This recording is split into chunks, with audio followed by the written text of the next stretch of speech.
able to live anywhere. Is there a large expat community in Philippines, and are women disappointed if they don't have to move to US? No, it's not. No. We talked about this earlier. The women are, if they meet the right guy, they'll live anywhere, right? Yeah. So that's fine. You're fine there. Is there a lot of foreigners living in the Philippines? Yes, there is. I have some different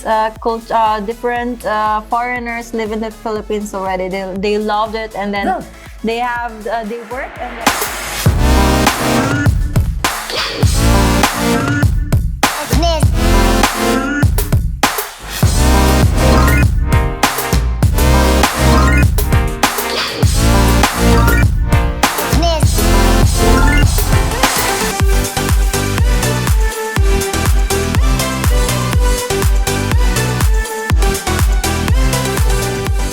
Can you stay forever if you go to Cebu? Is that the question? Well, maybe. It depends if you get the right visa, right? You'd have to actually get a visa that will allow you. I know many expats that actually live in Cebu and live in Davao, and they've been there for 10 years. You need, since you're not a Filipino citizen, so you have to extend every 3 months. Every 3 months? Yeah, your visa. Is it expensive? No, not much. It's like $500. $100, like that. About $100 every 3 $100. months to extend? Can you get a longer visa, or you have to extend that every 3 months? It depends on the purpose. Like if there's a business, just 3 months, and then probably longer than that if you have someone who will back up your stay there. Okay. Like that. All right. They actually have some special programs for people who want to retire there for them. They do have, they do have special programs for people who want to retire in Cebu or Davao or anywhere in the Philippines. But I do believe you have to purchase a certain property or something like that. Is that? Well, some of it's for buying property. Yeah. Some of it has to do with money and bank accounts. And Right. So buying property, you can put a certain amount of money down in a bank account, that kind of thing. Obviously, it's to help with their economy, right? So if you're going to come, you're going to spend money, you're going to buy property, you're going to do things, and they want that. And then they start these different programs to help promote that. So not a problem.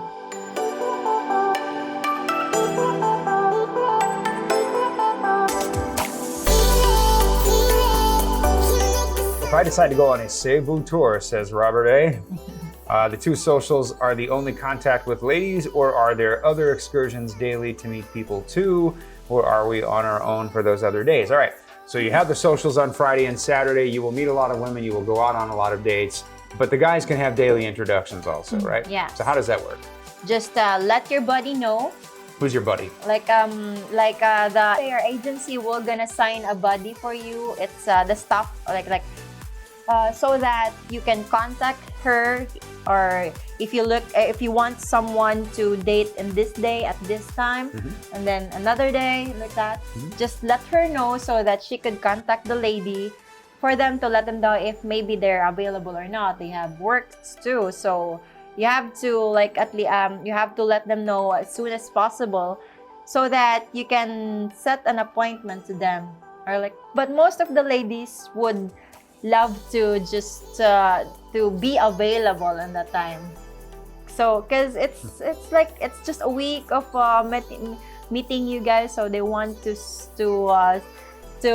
free their schedules for you. So that's why we want more foreigners or more guys to come over. So you are going to be, everybody's partnered with a member of the staff. They call that a buddy, of course. So your buddy, you just let your buddy know, right? You just find your partner and say, hey, staff partner, staff buddy, I need dates for this afternoon, and then we work out those dates for you, right? So every day you can have those dates. The excursions that you're talking about, Robert A., generally happen toward the end of the tour when those days are open. You've met a couple of women. You're probably spending most of your time with a girl at that point, and you just need stuff to do. And so it's just kind of a nice alternative way for the group of guys and their dates to be going out and doing stuff. Yeah. So,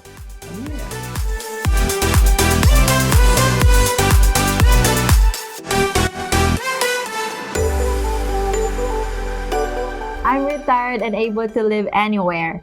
Is there a large expat community in Philippines, and are women disappointed if they don't have to move to US?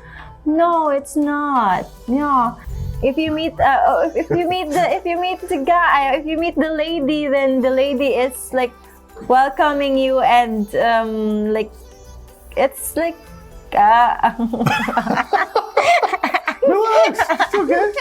You can go again. So first of all, we talked about this earlier. The women are, if they meet the right guy, they'll live anywhere, right? Yeah. So that's fine. You're fine there. Is there a lot of foreigners living in the Philippines? Yes, Are there there a lot is. of I have some different foreigners live in the Philippines already. They loved it, and then Yeah. they have they work, and they're like an online programmer or something. Right, a lot of like guys. that. Mhm. Yeah, so there's actually a very large expat community. Yeah. Why? Because it's cheap. It's it's very cheap, inexpensive yeah. to live in the Philippines. The healthcare is really cheap. The housing is really cheap. Yeah, the law. You can get maid service. You can get, the food, everything is really inexpensive. So a lot of guys who are on a fixed pension, retirement, that kind of thing, can live much better. nicer lifestyle Yeah. in the Philippines than they can in the States. You see a lot of guys from the UK as well, because it's very, very expensive to live in the UK on a fixed pension, but they move to the Philippines and they can live much better than they can in their own country. So, and the people are so nice. I mean, a bunch of Yes, Ranas of running course. around, And smiling, being nice. not just the people, the surroundings, the beach. Do you feel like your search may be hopeless? Check out our website at mydreamasian.com. If you enjoyed this video, be sure to give us a thumbs up and subscribe to our channel. Then click on the notice bell to get notified every time we add something new.